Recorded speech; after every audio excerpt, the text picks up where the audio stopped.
Hello everyone, I'm Paul Hackey. Welcome back to the Paul Hakimian Show. This week we have a jam-packed show planned. Starting here with Cardinals fan favorites Braden Roberts, Tyler Roberts, and RJ Usher. And then afterwards we go down to the Washington Township Town Day Fall Festival. And then later on in the show we come back in studio and close out with some fine members of the Westwood marching band. Let's dive in. Can you three tell us a bit about yourselves? Braden, you want to start? I'll start. I'm Braden Roberts, right tackle for Westwood High School, number 69.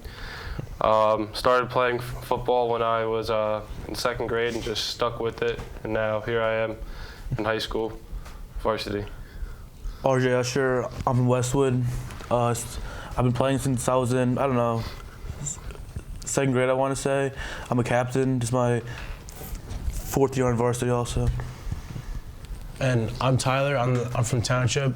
This is my twin brother. He's a left tackle. I'm the right tackle. I'm the left tackle. He's the right tackle. It's pretty fun. Started playing football second, third grade. First year on varsity because I went down with a season-ending knee injury last year in the late summer. How long have you three guys been playing together? Well, so I'm from Westwood and they're from Township. But when we were in 8th grade, Braden actually played for Westwood. So I've been playing with him since then, and then Tyler since freshman year. Yeah. Can you describe your roles and responsibilities? Braden as a right tackle, Tyler as a left tackle, and RJ as a defensive tackle? Yeah, B, you want to start us off? My responsibility on the team is just keep Robbie safe, make sure that we just keep it up, everyone keeps doing their jobs, and just like I said, keeping Robbie safe and keeping my other teammates safe with the ball. My job is to just hold the two A gaps in the middle and make sure no one runs with the middle, yeah. Pretty much same for me as Braden, except I protect Robbie's blind side. Mm-hmm. And I also got to protect Aiden Dugan, Aiden Carazan, we could jet sweep, Steve Klein, all those guys, Eli Tavares. Yeah. What do you guys think are your strengths at your positions? I would say mine is probably height and more strength over other guys, because other guys are a little bit shorter and stockier than I am. I'm a pretty tall guy. Right. I would say for me, I've been in the weight room for like 5-6 years now, so that definitely helps. And like how I've been just playing for many years now, it helps my IQ on the field and stuff like that. I would say for me is my just my size in general, because like many people have told me I have something that can't be taught, which is just my size. Right. Yeah. RJ, Westwood's defense has been very strong this season with several shutouts and low-scoring games. Last week on the show, we talked a little about Westwood's secondary, but can you tell us about how Westwood's D-line is helping these shutouts? Yeah, we've been a big part of it. No team has been able to run the ball on us. Me, Luke Biello, Dario Matherin, and Dante Downey stepped up big last week with Dario out. So everyone's just doing their 111, doing their job, and we're dominating at it. So good. Yeah. As a defensive tackle, you're in the trenches fighting with the offensive linemen. What techniques and strategies do you use to get past the blockers and make big plays? All our coaches always say, low man wins, so that definitely helps. Just using my strength, speed, help me there. Does drawing heavy pressure open up the other players on the defense? Yeah, for sure. Because when me, Luca, Dario, or in the quarterback's face, that helps create a lot of interceptions, bad passes from the quarterback. Yeah. What would you say is the hardest part of being a defensive tackle? I don't know. I would say most plays I get double teamed, so that means two people have to block me. That's always hard. But yeah. How do you get through this challenge? Listen to Coach Amelia, Coach Sada. They're always telling me the right things to do, and I trust them whatever they say. So yeah. What's your thought process during a successful pass rush where you tackle for loss? I try to find the football. I'm the one who starts right in front of the center, and I try to keep my eyes on the football, and wherever it goes, I go. Yeah. Can you share some of the keys to your success of being a run stopper? I would say definitely my strength. Luke and Dario doing their jobs on the outside. Yeah. From the line, are you able to read some of the offensive pass and rush formations that you see on film? Sometimes, yeah, we definitely catch on to the patterns that other team runs, but it's not always obvious. Teams always adapt when they play us. So guys, last week was a bye week, so there wasn't a game specifically to prep for. Did Westwood use this bye week as a week to kind of just rest up and catch their breath, or did they use it as kind of a week to prepare for this week's game? I would say we kept our foot on the gas. We kept going, we kept running, made sure we stay in shape, make sure we keep lifting. Yeah.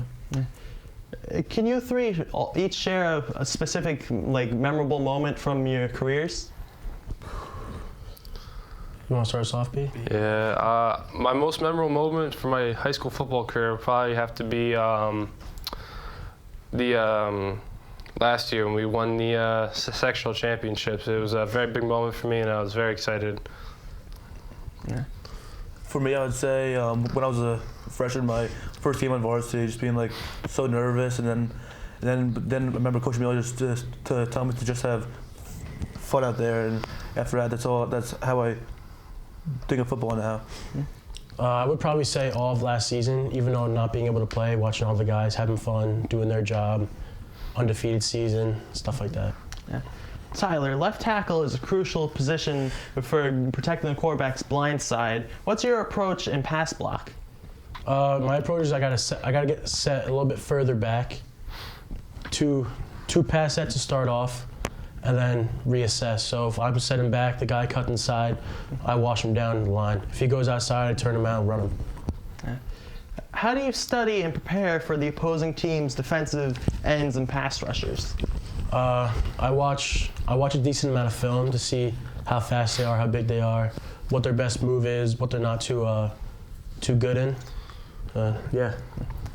Can you name a player matchup during a game from your 4 years here at Westwood that really stood out to you? What do you mean by that? I mean, like, just someone, like a defensive end matching up against you during a game. Like, anyone significant you can think of? Yeah, there was this one player on Mawa, number 6. He was a pretty good football player. He was fast. He had a decent amount of strength. He was pretty good. Would you say you won the matchup? I would say yes, I did win the matchup.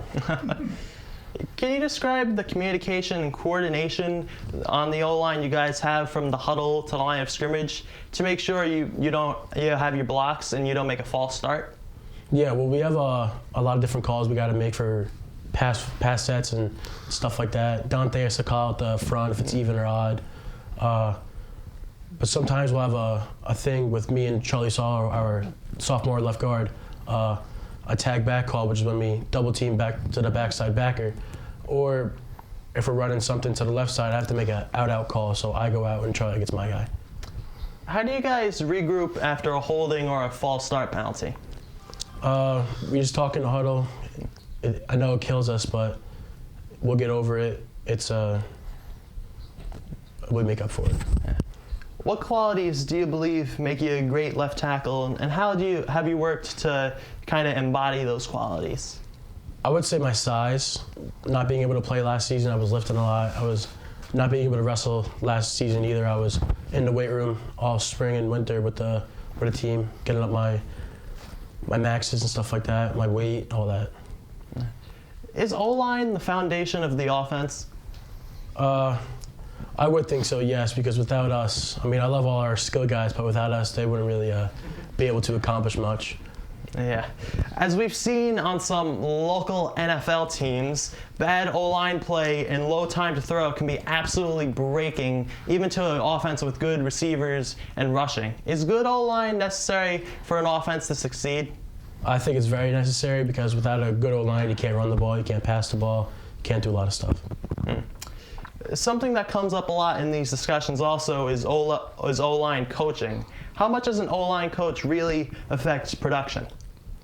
Our O-line coach really does. We have our coach Amelia, who's been coaching us since our freshman year. He's a very good coach. He gets down to business. He's one of the best coaches that I've ever had.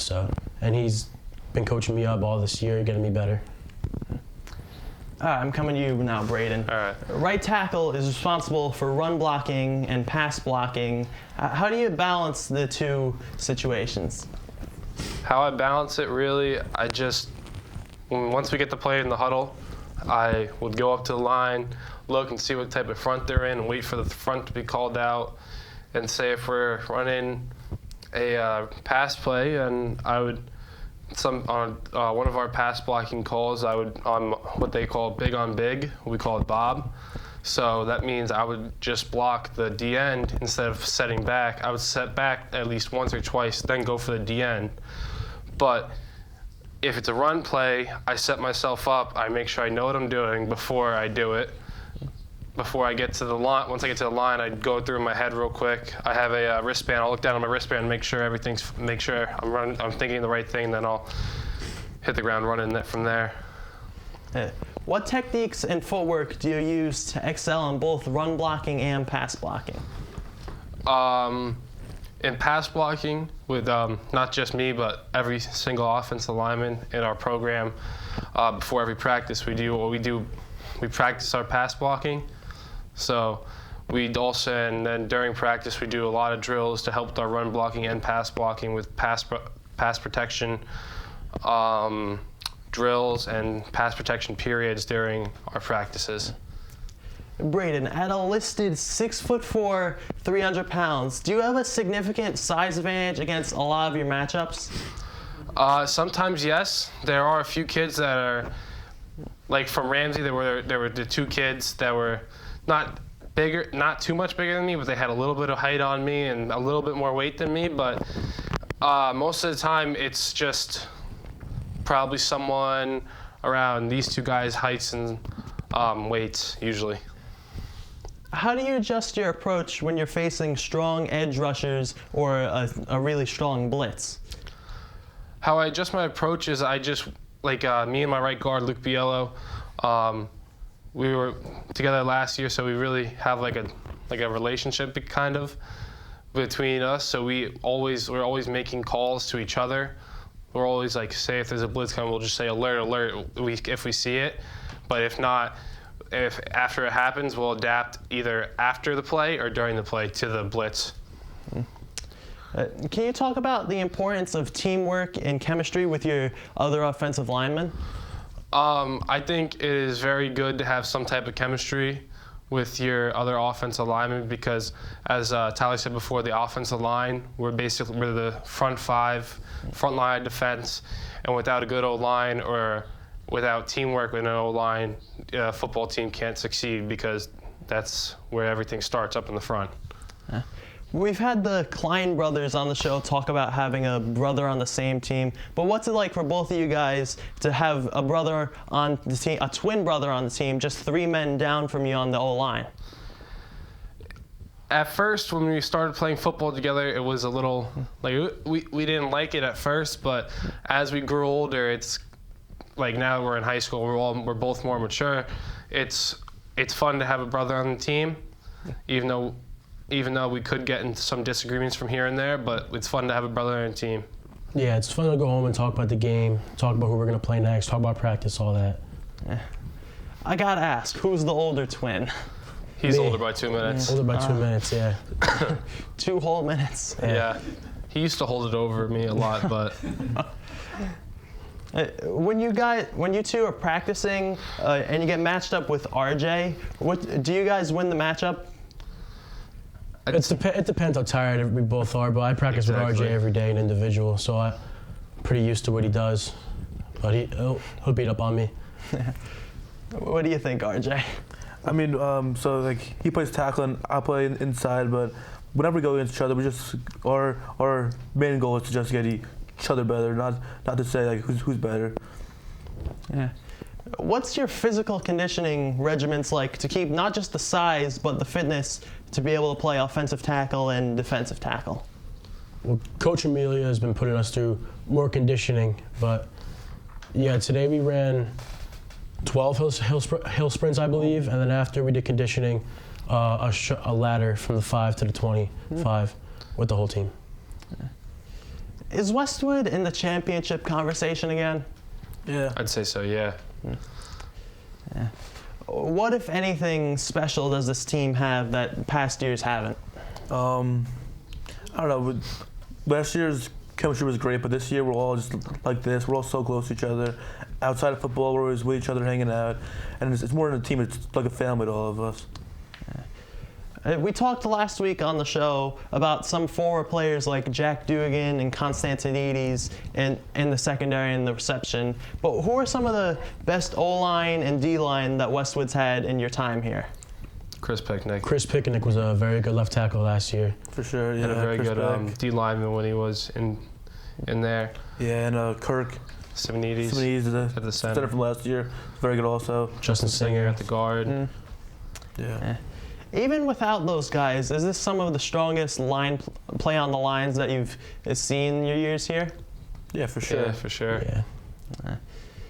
What are your pregame routines? What are your pregame routines like on game day? After school, we have sandwiches. I'll go grab a sandwich, a couple of Gatorades, and a banana or some sort of fruit. Eat that, and then just listen to music until it's time to go out there and play football. For me, like when we're home, I'll go home after school, eat a little something, have a banana. Then I try and get my mind off the game, like listen to some calm music. My mom sending me a lot of Bible verses to put the faith in me. And I go out and pray before the game, and then from there, that's it.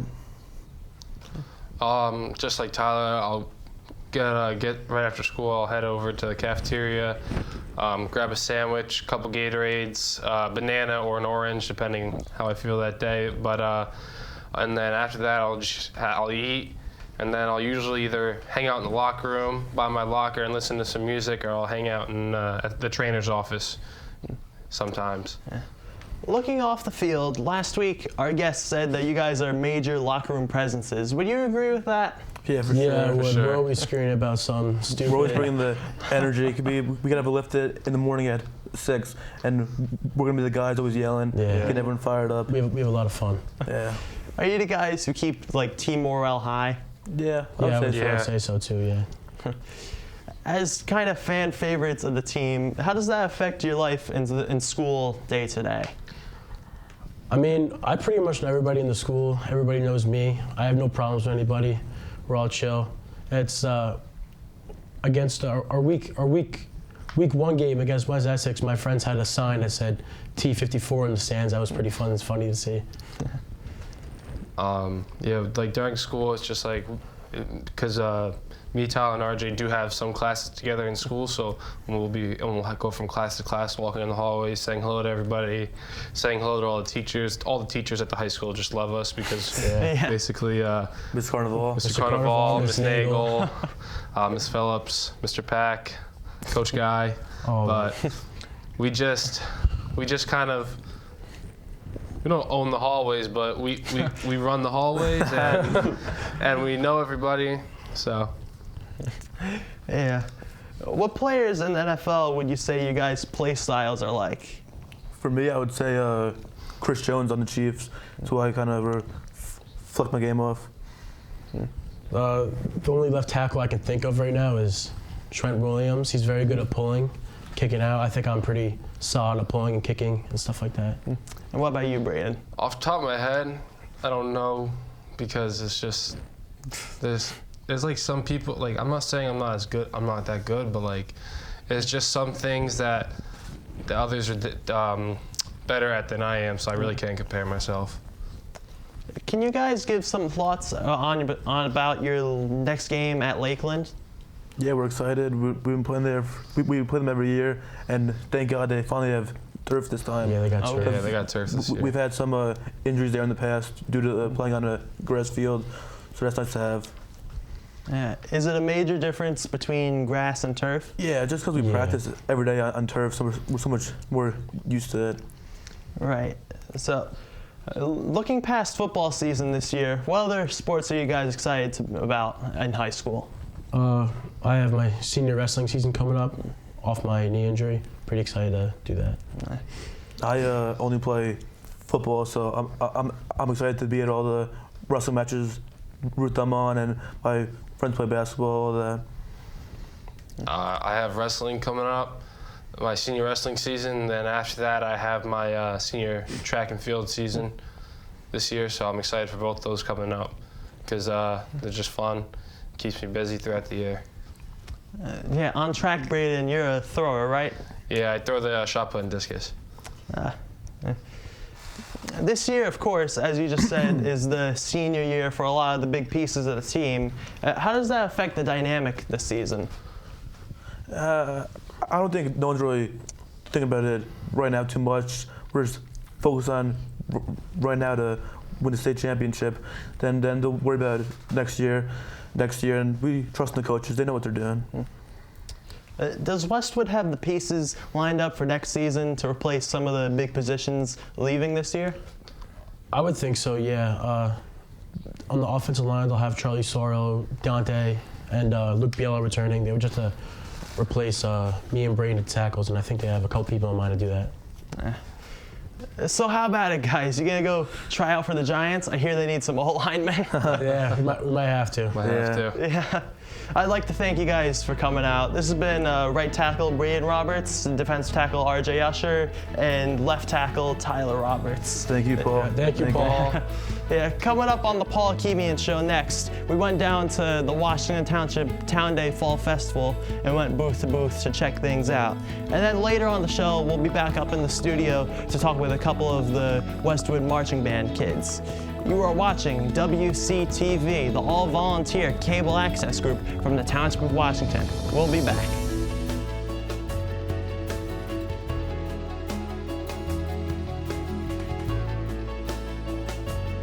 Hello everyone, I'm Paul Hackey and I want to welcome you to the Washington Township Town Day, the day where our community comes together to celebrate our local culture and commerce. Today we're taking a tour booth to booth of this classic event. Let's dive in.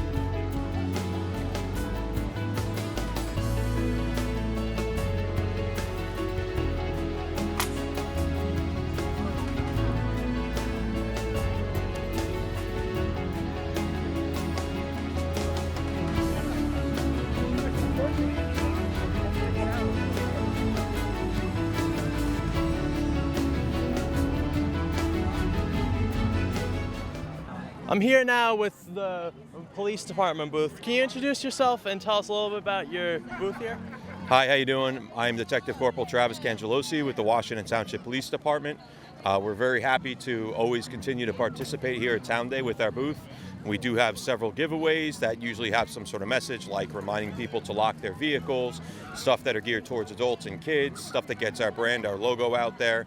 We have some safety elements as well, prescription pill box drop-off, as well as bags that you would put in there so you don't have any loose pills. And we always have a fan favorite, which is our popcorn machine, which is fielded by our PBA unit. Hey, I love the popcorn machine. Looks real fresh, you know? Yeah. Yeah, it's always very popular. Yeah. What made you guys participate this year? As far as I can tell, I've been working here for 13 years. I think we've always participated in this. It's just an annual thing that we do. Everybody enjoys doing it because it's always such a nice turnout, and everybody likes to give back a little bit of their time. How does your department contribute to the safety and well-being of the local community? Well, I mean, we're a 24/7, 365-day-a-year entity. While everybody's sleeping or if it's inclement weather, we're always out there and we're always looking for things and responding to things, anything that we can do to help make the community just a little bit safer. What other community outreach events does your department run or participate in? Our biggest, actually, I was just talking with somebody whose children are always involved, is our Junior Police Academy. About 20, 21 years we've been doing that. It had ranged up to about 130, 140 kids. We run about 75 right now. It's probably our biggest that we have. Aside from that, we participate in Halloween. We participate in the Christmas tree lighting. We're always, anything that the town ends up running, we do participate in. But we do run like coffee with the cops, anything to do with getting our name out there and meeting people. What is some merch you're offering at the booth today? Some merchandise. Well, if I just turn around here briefly, we do have it's like a really cool 3D rubber patch, and it's a keychain. So what we like to have is messages on the back. So it says lock your vehicles, and we have a hashtag 9 p.m. routine. So if you follow us on social media, we like to put out some sort of message that we call 9 p.m. routine to help people remind themselves to lock their vehicles. For the younger kids, we have these glow-in-the-dark bracelets We also have pop sockets. Everybody has a cell phone. We can get our patch on there, and everybody can have that. We have File for Life, something you could put on your refrigerator that has some health aspects to it. So if somebody has to come to your house for an ambulance call, they know what your health situation is. And we have ways to reach us on our social media. How can people get in contact with you guys on social media after the event? So we do have platforms on Twitter, Facebook, and Instagram. We also have email addresses that are attached from our website that you could always reach out to us. It's called Contact Us. Sometimes people do reach out to the town, and then the town forwards it to us as well. Thank you for your time. Absolutely. Appreciate it. I'm here now with the Lifesavers Inc. booth. Can you introduce yourself and tell us a little bit about your group? Sure, my name's Bob. I've been a resident of Washington Township since 2004. I own a company called Lifesavers Inc. out of Fairfield, and we do CPR first aid training. We sell automated external defibrillators, first aid kits, mainly to corporations, police, fire, EMS, schools. What made you guys participate in Town Day this year? I always like to come out and support our town. It's a great township to live in. Like I said, I've been here 20 years. I just like to come out, see the community, and be part of the community. How many years have you guys come out to Town Day? I've been here since the first one. I missed a few around COVID and maybe last year, but other than that, I've been here since the first Town Day. How does your business contribute to the local community? Well, you know, AEDs save lives. We're trying to educate people about the need for AEDs. We've donated AEDs to the school, all the town fields, we donated those. So if something happens during a sporting event and we get people trained, we train all the baseball coaches every year for no charge. So they would be able to save someone if they went down from a sudden cardiac arrest. What's some merchandise you're offering at your booth today? We're just showing AEDs. We're not really selling anything. We have a few giveaways. We got some free hot dog coupons for the Boy Scouts to support the Boy Scouts with the hot dog truck, compliments of Lifesavers. How can visitors get in touch with you guys after the Town Day is over? They could just call us at 973-244-9111. Or you'll see my truck in town, or you usually can find me in David's Bagels in the morning. You can stop in there and I'll answer any questions for you. Do you guys have a website? Yes, we do. It's Lifesavers with an S, INC.com, lifesaversinc.com. Thank you for your time, Bob. Thank you, Paul. I'm here now with the EMT booth. Can you introduce yourself and tell us a little bit about your group? We're the ambulance corps. We volunteer to provide ambulance services. We have 2 ambulances. There's someplace here. That's it. We desperately need volunteers. So if you're interested, please give us a call. And it does not have to involve a lengthy training program. How many years have you guys been doing Town Day? Oh, Town Day, since it started. How does your department ensure the safety of people in the community? When you get sick or you get injured, we come. Are you offering any merchandise at your booth today? Water, soda, $1. But it's not a hot day, unfortunately. How can visitors get in touch with you guys after the Town Day is over? Anybody can walk into the ambulance building and say, we want to volunteer. You can call us too and leave a number. Thank you guys for your time. Thank you. All right, I'm here with some Town Day participants today. What's your names? I'm Liv. I'm Anthony. What do you kids like about Town Day? The food. The free stuff. Yeah, definitely. And the hats. Yes. All right, thanks guys. Thank you. I'm here now with the Washington Township Go Green booth. Can you introduce yourself and tell us a little bit about your booth here? Hi, I'm Councilman Tom Sears. I run the Green Team in Washington Township. Today's booth, we're covering noise from airplanes, clean water, drinking water, and we have other items for the kids, jump ropes and cups. So we're fostering a clean environment here. How many years have you guys been coming out to Town Day? This will be our 20th year. Yeah. How does your group contribute to the local community? Well, the Green Team does water projects. We plant trees, we plant gardens, we do vegetable gardens. We give the food to the seniors in town. We're an environmental group, so we do multiple items in Washington Township. What are some giveaways you're offering at the booth today? All right, well, today we have our 1776 Green Team flag. Okay. We have our Green Moon cups that change. Okay. We have jump ropes for the kids. We have Band-Aids also. And then we have informational flyers to be handed out to the community. And you just walked in front of the camera. Okay. All righty, so we are loaded. We have some hats left over, not too many, but we're giving them out. Okay. How can visitors get in touch with your booth after Town Day's over? Go to Washington Township Green Team.us. We're on the township webpage. Thank you for your time. Okay, thank you for coming in. Enjoy the day. I'm here with a couple more kids at Town Day. What are your names? Cameron, Emily, Grace. What do you like about Town Day? Oh, I like Town Day because there's a lot of people here, and I like when everyone dances over there. I like that all of the stuff and the businesses, and everyone's having a fun time and stuff. I love the fact that everybody from every town comes here and has fun together, and it really shows community around here. All right, thank you. I'm here with another Town Day participant. What's your name? Ed Murtaugh. What do you like about Town Day? I like Town Day because it's beautiful. I like it shows all the pride that we have in Washington Township, especially Channel 77. You guys do a great job here. And number one, I like our Westwood Regional School Board. Let's all live together, harmony, peace, and love and harmony. All right, thank you. You're welcome.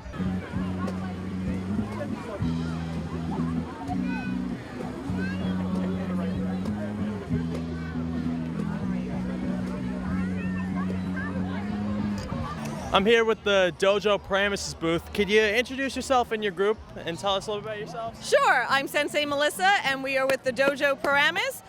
We've been in Paramus for 19 years and we specialize in martial arts classes for children. What made you guys participate in Town Day this year? I used to live here, love this town. My son went to school here for many years, my older son. It's a wonderful town. Is this your first year at Town Year? I was here many, many years ago, but this is my first year in a little while, yes. How does your group contribute to the local community?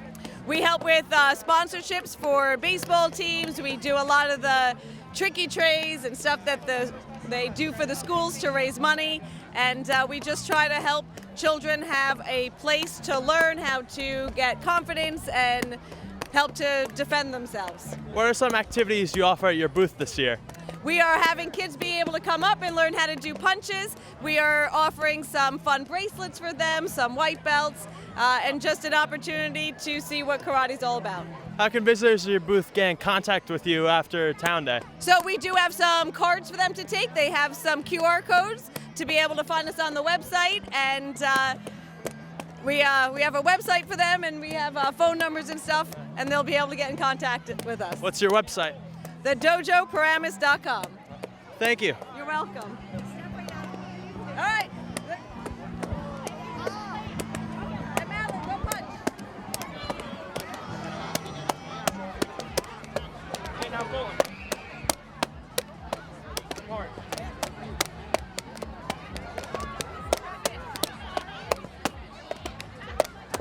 Now we'll go to Madeline. Good job. Here, hand me one. You ready? Watch. You ready? Let me see you kick.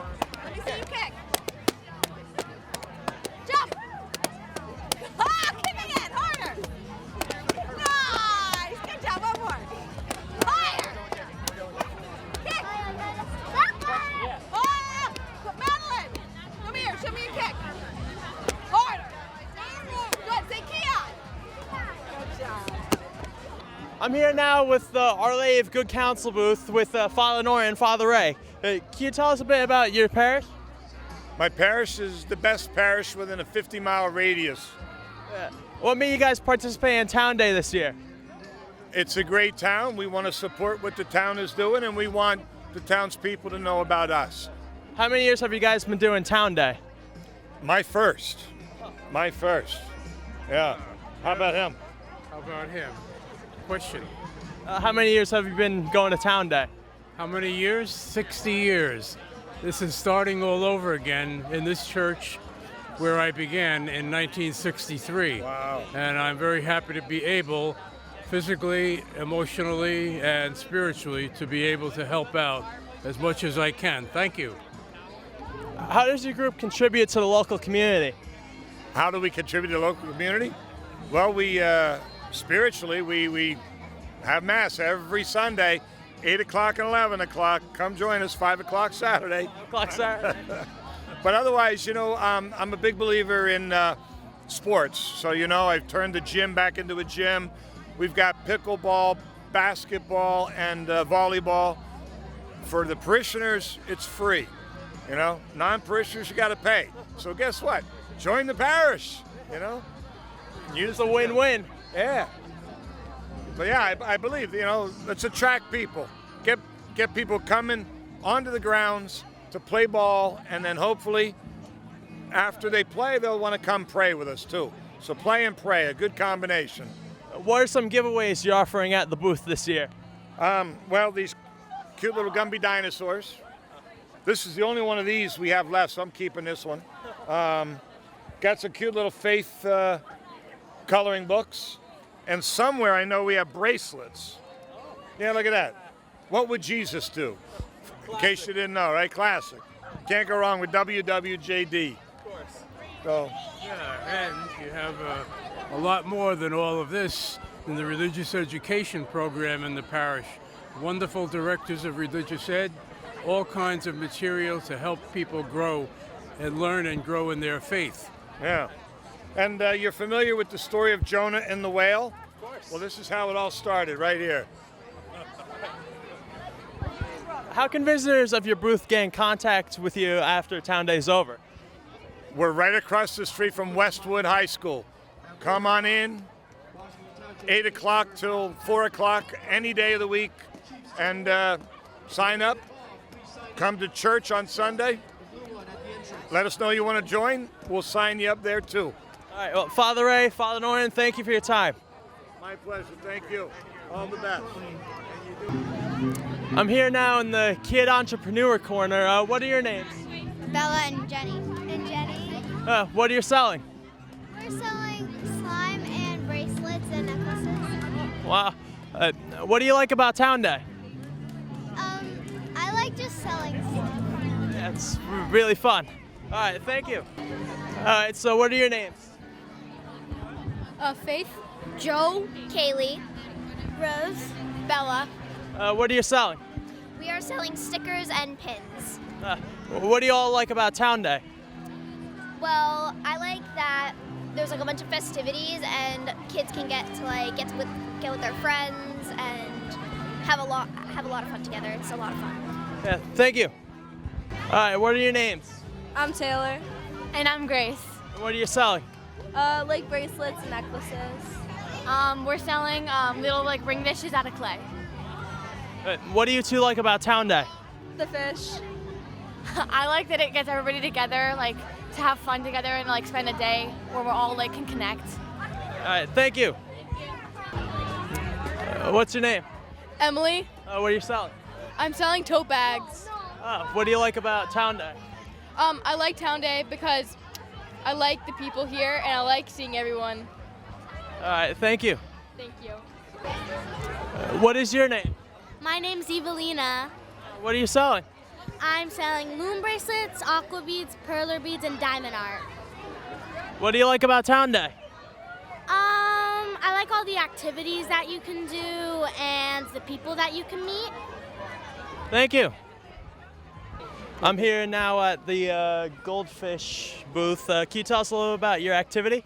Hi, this is Jim Joyce, and we're here at our booth, the Golden Seniors of Washington Township, and we are giving away a free fish in a bowl. All you have to do is throw a ping pong ball in and win it.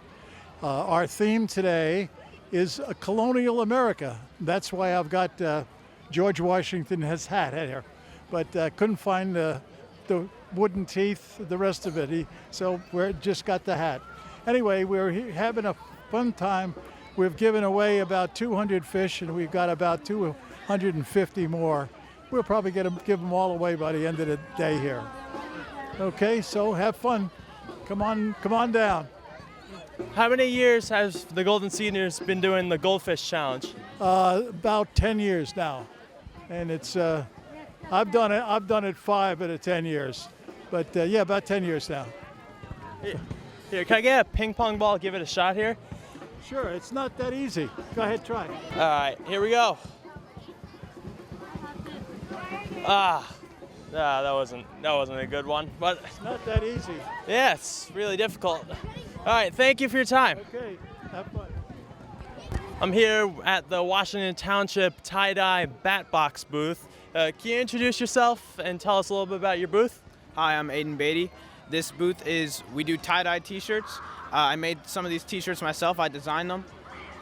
Basically, what is the point of this? It's to fundraise an Eagle project I'm doing that's going to put bat boxes in each of the 4 fields around Washington Township. Can you explain what a bat box is? So a bat box is basically a small wooden, it's a box basically, and it's vertical, and you can put it on a pole that goes about 20 feet high, and we're going to put one of those in each of the 4 fields, and it's going to be really helpful to the environment. What are some of the activities you're offering at the booth today? So today you can pick between a design shirt or a clear shirt, and what you can do is we'll tie it up for you, and then you will dye it yourself here, and you can keep it for $20. Not free. No, I need donations. It's a fundraiser. Yeah, of course. How can people get in contact with your initiative after Town Day's over? So what you can do is you can find us on Facebook. We're Troop 321, Aiden Beatty, Josh Beatty. We're going to be working on this for the next couple months. And if you see a bat box in one of these 4 fields, just know it was us. We did it. All right, thank you. All right. Thank you. I'm here with another Town Day participant. What's your name? AJ Brigida. What do you like about Town Day? I like that today, they had this nice t-shirt stand over here, and, they helped me make a t-shirt. It's very fun, and it helps the scout projects and stuff. So, it's a great thing with the town and the community and stuff. All right, thank you. What is your name? My name is Pompilio Sambogna. John, as everybody calls me. What do you like about Town Day? Town Day is great. It brings everybody together. I have my granddaughters down here, and they're on the entrepreneurs right here. But it's great that the families all come down.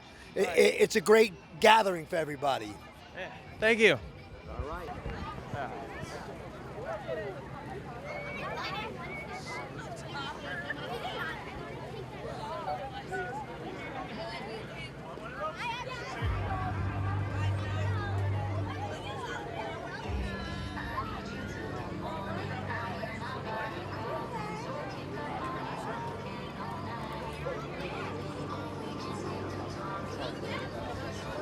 I think we're good.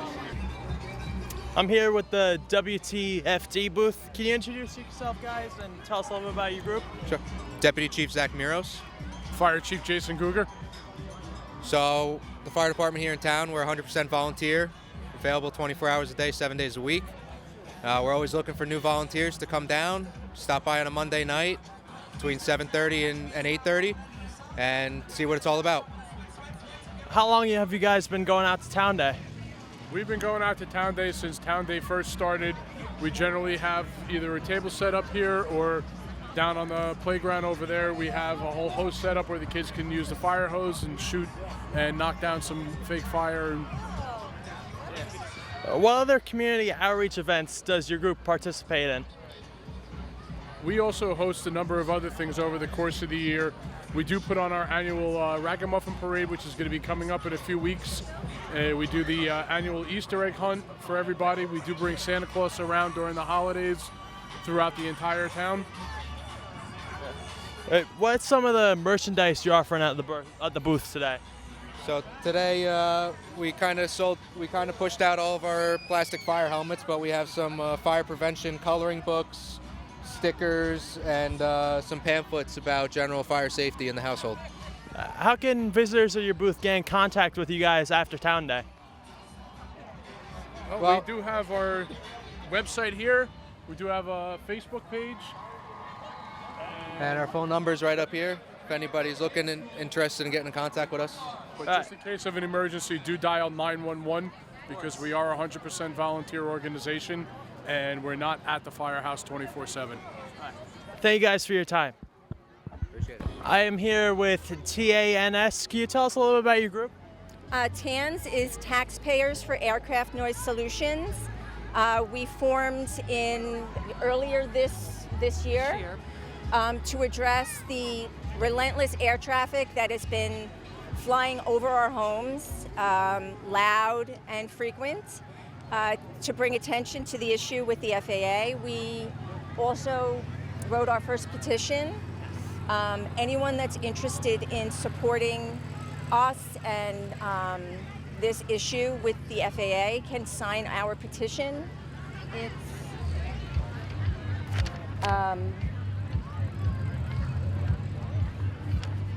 on iPetitions. If you search iPetitions and TANS, you will see the link. You can also come down to our booth here at the Washington Township Day and scan this QR code and read all about the petition. We also have a website. It's www.parkridgeborough/committees/TANS. What's the end goal you're looking to achieve with this? Reduced air traffic. Right now, we're asking the FAA to make the Route 17 route the preferred route. They adopted that route a number of years ago, I think in 2019 or 2020. And the pilots have not been using that route. And if they use that route, it will alleviate the air traffic that flies over our community. So they have a route that could reduce the air traffic, but they're just not using it? Correct. All right. Thank you for your time. Thank you. All right, by a round of applause, wait, who do we think will win? Will it be fire?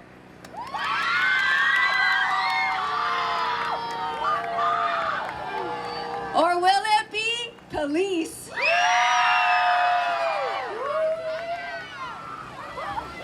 All right, one more time, people in the audience, will it be the fire department? Will it be the police department? All right, DJ, give me your best tug of war music.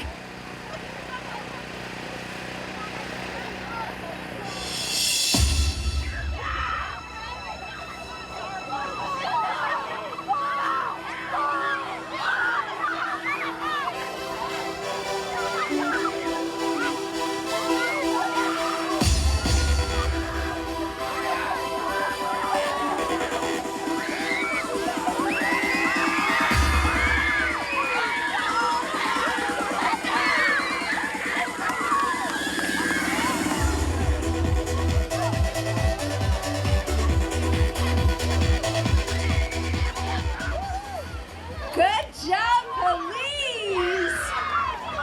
Sorry, Chief Cougar. Gotta get your department working out. Thank you, everybody, for participating. 2023 bragging rights goes out to the Washington Township Police Department. Good job, guys. All right, gang, the crowd grew a little bit, so I'm going to use this again because I don't want to short anybody. This is Riker. He's a 5-year-old German Shepherd. He came from Slovakia.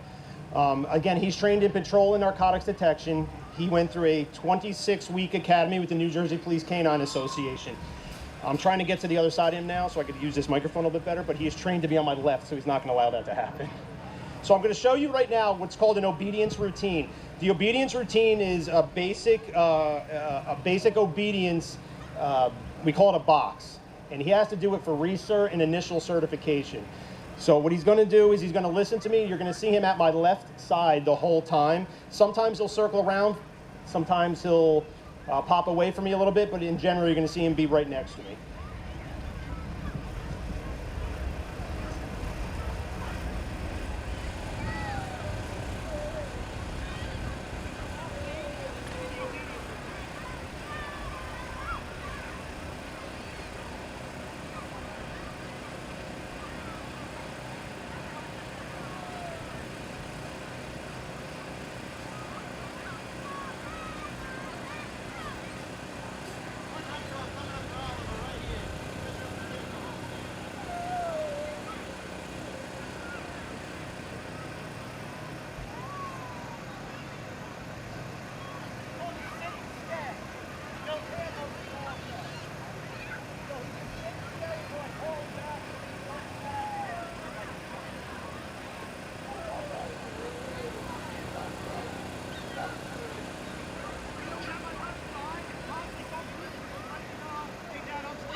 and that's all from Pound Day. I'm Paul Hackey. You're watching WCTV, Gold Volunteer Cable Access Group from the Township of Washington.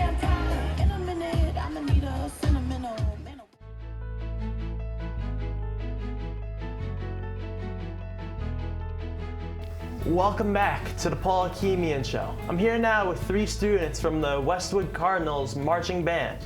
Can you 3 tell me about yourself and what instrument you play? I'm Everett. This is my 5th year in the marching band, and I play the snare drum. I'm Adriana. This is my 3rd year in the marching band, and I play bari sax. I'm Cole. This is my 2nd year in the marching band, and I play the bass drum. My first line of questions is to you, Everett. How did you become interested in playing the snare, and what motivated you to join the marching band? Well, in 8th grade, I didn't really have anything else to do. And, back then, the 8th grade was still part of high school. And, in the percussion, when you join, the percussion in the beginning, you're usually on the bass drum or playing like the xylophone or something. And, as people graduate, you move up, to the snare drum or, whatever. Yeah. What are some unique challenges and responsibilities that come with being the snare drum of the marching band? Well, it's pretty loud, so you need to know what you're doing. Like Cole here, like if he messed up, he's one of 3. Right. So it might mess up everybody, all 3 of them, but right. He doesn't have that much of an impact. You need to you need to know where you are, what you're doing. Right. Be watching. Yeah. What advice would you give younger students who aspire to be the next snare drum in the marching band?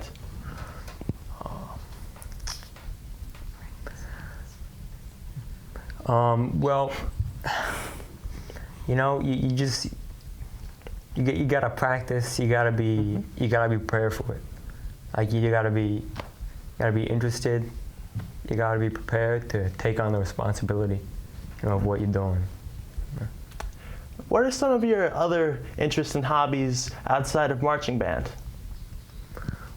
I'm not really doing too much right now. I don't know, next question.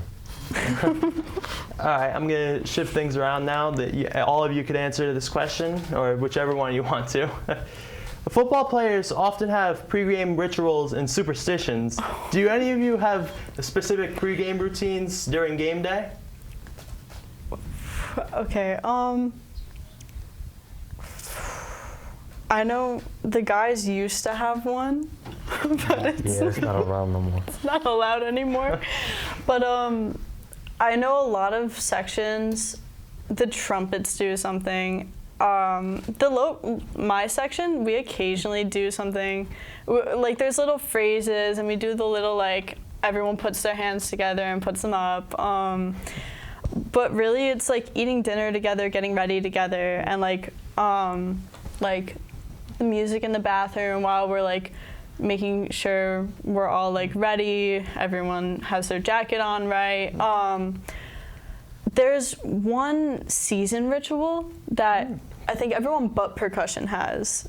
It's we have the feather things, we call them plumes, that go on top of our hats, and every year we tell the freshmen, "Oh, your plume's on backwards." And they will spend the next 5 minutes going to people and being like, "Is my plume on right?" And I actually feel really bad because one of the freshmen this year still believes it. Oh. We're halfway through the season, and she asks me every game, "Is my plume on right?" And I feel so bad because I don't have the heart to tell her that it's always on right. There's no forwards, backwards, or anything. So that's the main ritual I can really think of. If that freshman's listening, yes, your plume is on right. So when 2 high schools face off against each other in a game of high school football, are the bands also facing off, or are they just one big band family? It's a little bit of a mix. I know overall we have very friendly relations with MAWA, but we also have quote unquote band battles. We have a piece, Let's Go Band, and we kind of play back and forth with the different teams on defense. And it's like to see which band can do it better or faster, because you progressively get faster as you repeat it. But there's also bands like Ramsey who they don't really associate with other bands. They just kind of sit in their chairs, play their games, and then disappear after halftime until they get called back. While they don't like call other teams over, they don't try to connect. So that's, it really depends. They're the cool kids.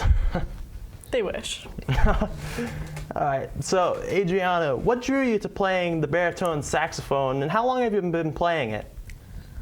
I started bari sax in sixth grade, yeah.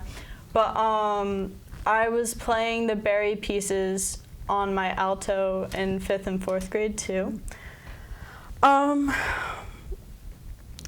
think what really got me into asking or playing it was really like, it was something new, it was something interesting, and it's like, it's deeper. I'm not really a fan of like the high-pitched alto screeching. Because if you aren't really like playing a certain part for alto, it's just really high pitched and it really bothered my ears. But also, honestly, I wanted to lift a heavy thing. It's heavy and it's nice. Like it's kind of like reassuring knowing like if I had to lift something heavy, like I do it all the time. How heavy is the baritone sax now that you mention it? I'm not... like if you had to estimate. Maybe like 20, 25 pounds. It's enough where it's affected my posture. Ooh. Yeah. Wow. How is playing the baritone sax in a marching band different from the other instruments in the marching band? I think it's a bit different because we play a lower part, and it's a part that's not as well heard. We play a very similar part to the tubas, or in our band, the sousaphones, but it's a lot more difficult to play our part louder and stay in tune than it is for them. So it takes, in my opinion, a lot more skill playing that part. And playing loud and playing correctly. Can you describe your role in the band's overall sound and how it contributes to the music? I essentially play the bass line, so that little like bum ba ba ba ba ba ba in songs from like all different types of artists, like that one's from Uptown Funk, which I played my freshman year, and it's like little things that really bring the music along while like staying kind of unnoticed at times. What's your favorite piece or performance you've had with the marching band so far? Definitely my freshman year, the Bruno Mars show. It was fun. I loved my section leader that year, and the seniors were just all amazing. And it was just like, it was a lot of work, but it definitely like paid off. We weren't the best we could have been, but we weren't like bad, and everyone loved the music. We all still like, I know some of the trumpets will like in between breaks and practice, like they'll play it like a little bit just like for the fun of it, because it was such a fun show and like everyone enjoyed it. What are some of your other interests and hobbies outside of marching band? Oh, this is a long list. My main one is definitely academic decathlon. We went to nationals last year and we're hoping to make it there again. But I'm in a bunch of different clubs. I do track spring and winter, and I even train for that over the summer. And I do like a lot of volunteer work, so I try my best to stay involved in a lot of things. That's a lot of things. How do you find the hours in the day for all that? Oh, I don't really. It's been a struggle balancing that with school, but it's really like alternating weeks with clubs and like a lot of lunchtime dedication. Like I miss lunch once a week for DECA, or once or twice a week for DECA, so I'll grab lunch and bring it up. And it's like a lot of after school stuff and even outside of school and volunteering. I really like, you just have to make the time. Like even when it's difficult, like you make time for what you really care about and what you really want to devote your time for. You've actually been on WCTV before with the decathlon team. Would you say you're experienced in an interview setting? I wouldn't say I'm necessarily experienced, but I'm definitely a little more used to it than other people, I guess. So yeah. This one's to all you now. How has being a part of the marching band influenced your sense of discipline, dedication, and time management? And how do you think these skills could benefit you in the future? Well, you know, in marching band, you gotta have discipline. Like, you know, you can't just be doing when you're at practice. Like, you gotta, when you're at home, you gotta be practicing. You gotta be thinking about the drill where you're marching. You know, obviously you need the music, because it's a band. Like, say something cool. Exactly. Like if there's parts that you get confused on, even if they're the most simple, you just gotta keep practicing them over and over at home until you can get them perfect. Because on the field, if you mess up, that's all that anyone sees. They don't see how many times you did perfectly in practice. You mess up, you move when you're not supposed to, you play a wrong note, you play when you're not supposed to. That's what everyone sees. So that's what everyone expects. So when you play it differently the next time, they don't know which time you messed up and what you were supposed to do. So if you kind of mess up different things each time, or the same thing even each time, it just kind of falls apart. Especially if you have a part that a lot of different instruments rely on. So like if you play something that's kind of like a cue for someone else and you keep messing it up, they're never going to come in on time. So that just kind of throws the whole thing off. During Westwood halftime, we here at WCTV, we got record your performance. Did you guys go back to watch the performances on our YouTube or anything? I have like 2-3 times, but it's like 2-3 times throughout the past like 3 years. It's just really like, we know when we mess up, so going back and watching ourselves mess up is so difficult. Ooh. So if it's like a really good show, then like I know I've had friends who've played it back, or I know once you and I were talking in the stands and you played it for me, but other than that, not really. Does band do like film breakdowns like something like football does? No, not really. One time a year, and it's for the New Jersey Band Festival. Yeah. All right, Cole, let's move on to you now on bass drum. What inspired you to choose the bass drum and marching band, and what do you enjoy the most about it? It was given to me my first year. I actually started on bass 1 last year, because last year was my first year. I really enjoyed it, so I came back a second year. We ended up having freshmen, so she ended up getting bass 1, I got bass 2. I really enjoy it. It's a lot of fun. It does take a lot of practice, because there'll be some times where you'll be the exposed part, or there'll be some times where you're playing half a measure before everyone else to kind of start the song. So you kind of have to have your part down. And you're not as loud as obviously Everett would be. You're not as prominent as him, but you can still be heard during some things. So you kind of have to know what you're doing. What's the difference between bass 1 and bass 2? Really just size. Bass 1 is the smallest one we have. It's usually what would be in the front. It would be closest to the rest of the section this year. So this year it would be bass 1 would be closest to Anthony, then me in the middle, then bass 3 behind me. It's really just size, and there's a slight pitch variation. Bass 1 is obviously going to be the highest since it's the smallest, and this year bass 3 would be our lowest, so it would be our deepest. So at bass 2, you'd be the middle ground? Yes. Yeah. How do you work together with the other percussionists to create a cohesive rhythm and sound for your band? You really kind of have to, in the back of your head, keep everyone else's part. So you have to keep your part in the front of your head so you can play it right, but you kind of got to remember everyone else's. So you can figure out where it fits in with your part, because there'll be a lot of times in songs where it's kind of like a call and repeat sometimes, or there'll be like different parts of a different rhythm split. So we kind of have to keep everyone else's part in mind to figure out where we lie and kind of just piece it all together like a big puzzle. Yeah. What's the most challenging part of playing the bass drum in a marching band setting?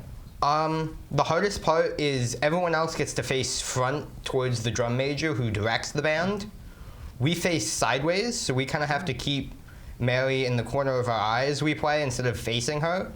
So that's always difficult because it's a lot harder to watch her out of your peripherals than right in front of you. How do you work past it? There'll definitely be times where, like, when we start each song, we kind of just turn our heads and look directly at her, so we can kind of get a tempo down, or if we kind of feel it slowing down or speeding up, we'll look over. But usually you just kind of keep her out of the corner of your eye and always be watching her. How do you stay motivated and maintain your energy during long rehearsals and performances? It's really just a lot of conditioning during the practices. They're long, yeah, but they're worth it. Like, once you finish a practice, you really feel like you accomplished a lot, and like you feel good about yourself. They're really not that strenuous. Like, if they're really hot, we have the periodical water breaks, but that's really it, because they really don't take that much out of you, or at least for me, they don't. What are some of your other interests outside of marching band? Over the summer, I swim. I play tennis during the spring, and during the summer, I'm also a lifeguard. Oh. Marching band and football both require a lot of physical stamina. Can you all describe how you all build and maintain your endurance to perform at your best the whole game? Well, I don't know about the other two, but I do track, so obviously I'm training for that all year round. I definitely get in the weight room a lot. I run and jump on weekends, and it's a lot of work, so it's kind of built that up for me. Yeah, like on the weekends, I'll try to go to the gym or lift, and then usually on our off days, I'll go run for a while, kind of just build up that endurance, and tennis and swimming definitely helps with that, because they're both high endurance sports, but you just gotta kind of just, whenever you have a chance, just run or lift, just something to build that strength and endurance, both mentally and physically, so you can keep going your way through the long practices and the long games. Both football and marching bands involve performing in front of a large audience, and how do you guys combat the stage fright that could come with it? You just gotta do it. Like, that's just what you do during practice. Like, you're doing the same thing over and over again. You gotta exactly. You gotta focus on everybody and look at who you gotta look at. Yeah. Yeah. And on top of that, like, when we're practicing, it's not like we're practicing like hidden away from everyone. Like, there's cars driving by, like, people will yell at us, like, people will be like, yeah, band, or boo, or like all this stuff. So you get used to it, but also, like, I feel like football definitely has more to worry about because they have usually a lot more people. Like, we don't have the football team watching us. They're in the locker room, and a lot of people, honestly, go and grab snacks during halftime or are talking to each other, so it's not as big of a worry, but definitely, like, having that many people, like, you just get used to it eventually.